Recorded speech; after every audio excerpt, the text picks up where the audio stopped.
Straight off to our top story for this half hour, human rights organizations have criticized what they call the hypocritical presence of some world leaders in the mass rally held in Paris, France. Reporters Without Borders says that it's outraged by the presence of officials from countries that restrict freedom of speech.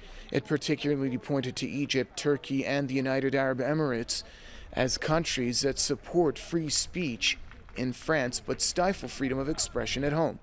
French media also pointed to the controversial presence of some guests such as Saudi Arabian officials and Israel's economy minister Naftali Bennett in the anti-terror march, highlighting the Saudi crackdown on dissent and Israel's killing of Palestinians. Millions of people demonstrated around France, with perhaps over 1 million in Paris alone, against terrorism and for freedom of expression. It's a time of strong emotions, but also of very confusing and contradictory claims. Anti-Islamophobia and leftist groups refused to join the march. They dubbed the gathering a new holy secular empire, one which is anti-religion, pro-capitalism, and pro-imperialism.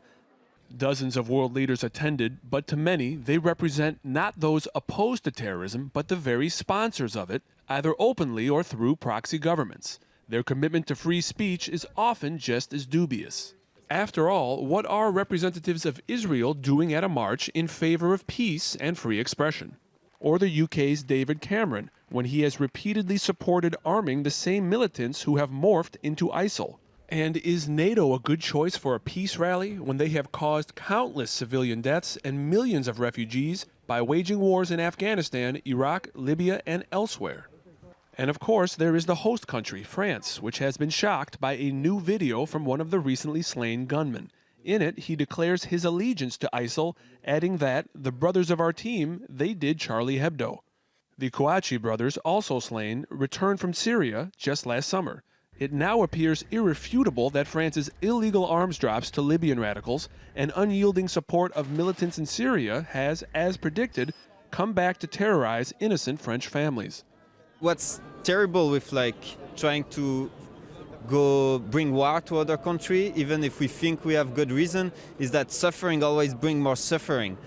And that's the problem with all the intervention in the other country. Many appear to accept France's claim to be a spotless defender of liberty of expression.